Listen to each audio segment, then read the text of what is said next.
Good morning. আজকে হচ্ছে বুধবার আর তারিখটা হচ্ছে ওই আজকে হচ্ছে ডিসেম্বরের 20 তারিখ। তো দেখতে পাচ্ছ বন্ধুরা, আমি মশারির ভিতর থেকেই ব্লগটা স্টার্ট করলাম। আর তোমাদেরকে যে আমি বলেছিলাম যে আমার খুব শরীর খারাপ, তারপরে আমি বেশ কিছুদিন আমি ভিডিও বানানো ছিল। যে ভিডিওগুলো আমার গেল, রিসেন্ট যে ভিডিওগুলো গেল সেগুলো আমার অনেকদিন আগেই বানানো ছিল ভিডিওগুলো। তো যেটাতে বলেছি যে শাশুড়ি মা অনেকটাই সুস্থ, সে ভিডিওটাও আমার আগে বানানো ছিল। এখন পরিস্থিতি একদম অন্যরকম। এখন যে পরিস্থিতিটা, আমি ভাবলাম যে না, আজকে একটা ব্লগ বানাই। অনেক দিন মাঝখানে আমি প্রায় 7-8 দিন মতন আমি কোনো ভিডিও দিতে পারিনি। শর্ট ভিডিও 2-1টা দিয়েছিলাম, কিন্তু সেটাও ঠিকঠাক মতন আর কন্টিনিউ করতে পারিনি, কারণ সব কাজ সঞ্জয়কে করতে হচ্ছে, একাই করতে হচ্ছিল সঞ্জয়কে। শুধুমাত্র যে আমার এদিকটা ঘরটা দেখতে হচ্ছে তা নয়, যে আমার শ্বশুর শাশুড়ি যে বাড়িতে থাকে সেই দিকটাও ওকে সামলাতে হচ্ছিল। কারণ একদিকে কাকা শ্বশুরের পা ভেঙেছে, তার অপারেশন, তারপরে শাশুড়ি তো ভর্তি হসপিটালে। শাশুড়ি মা এখনও পর্যন্ত অনেকটাই স্টেবল ছিল, আইসিসিইউ থেকে বার করে জেনারেল বেডে দিয়েছিল, তো ঠিকঠাকই ছিল। কিন্তু তারপরে আবার হঠাৎ করে তার হাত পা ফুলতে শুরু করে। তারপরে আবার জানা গেল যে তার শরীরে নাকি রক্ত নেই, তাকে আবার ব্লাড দিতে হবে।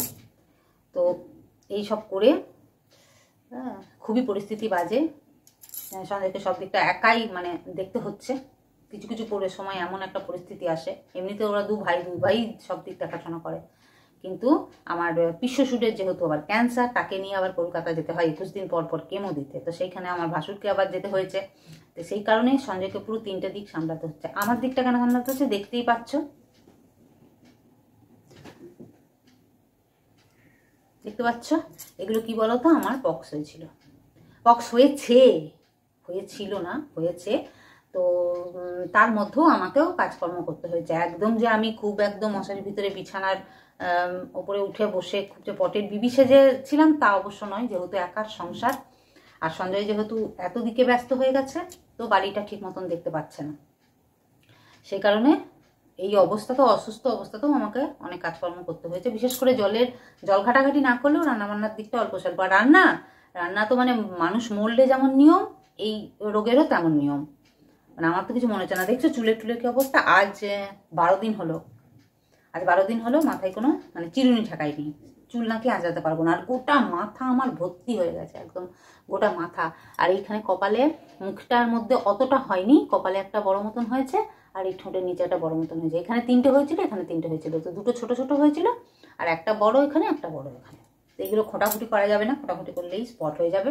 আর গায়ের মধ্যে তো হয়েইছে। আর এই নাইটিটা আমি রাতে পরে শুয়েছিলাম, এইটা নাহলে ঠান্ডা লাগে। তো এখনো পর্যন্ত আমি বাসি কাপড় ছাড়িনি। সঞ্জয় রাত্রেবেলায়, আমি এই ঘরে, ছেলে ওই ঘরে একা, আর সঞ্জয় ওই বাড়িতে, শ্বশুর আর কাকা শ্বশুর যেখানে আছে, কারণ ওই বাড়িতে কেউ নেই। আজকে অবশ্য সব চলে আসবে। আজকের পর থেকে একটু রেহাই, জানি না, বারবার তো এটাই ভাবছি, আজকের পর থেকে একটু মনে হয় একটু রেহাই পাবে, কিন্তু না, উঠবো আর একটা এমন কিছু ঝামেলা চলেই আসছে। জানি না যে এই পরিস্থিতি থেকে কবে মুক্তি পাবো। তো ভাবলাম যে তোমাদেরকে একটু বলি। বিশেষ কিছু ব্লগে দেখানো নেই আমার, কারণ এখন জল ঘাটাঘাটি একদমই বন্ধ। 11 দিনে আমি স্নান করেছি, হলুদ নিম পাতা এসব ঠেকিয়ে ওই অল্প স্বল্প আর কি স্নান করেছি। তার আগে অবধি তো পুরোই সেদ্ধ খাচ্ছিলাম।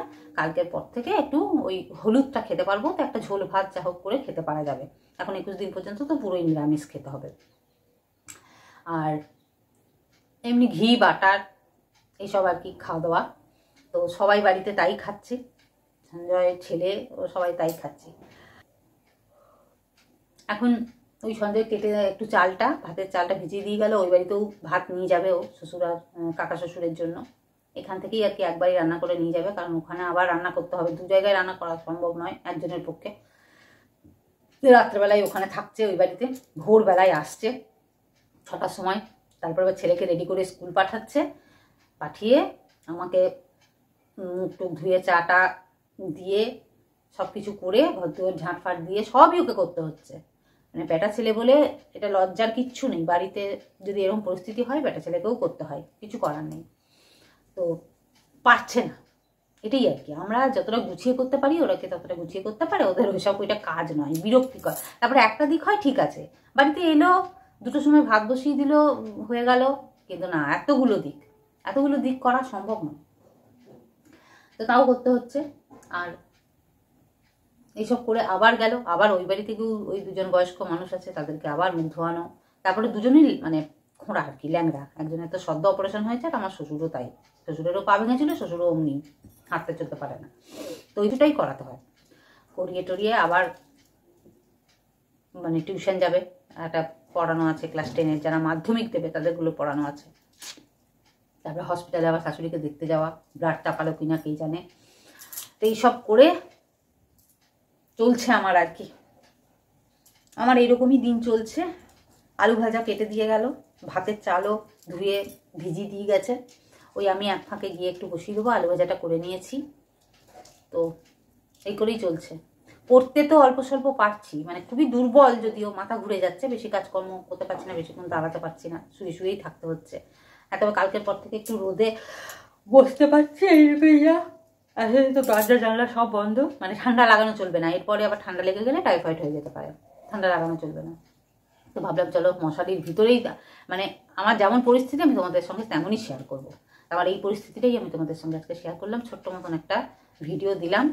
তো যাই হোক, চলো আবার সুস্থ হই, তোমরা কামনা করো যেন তাড়াতাড়ি করে সব কিছু পরিস্থিতি আমাদের ঠিক হয়ে যায়। আবার আসছি তোমাদের সঙ্গে, নিশ্চয়ই ভালো ভিডিও নিয়ে আবার আসবো। টাটা, ভালো থেকো।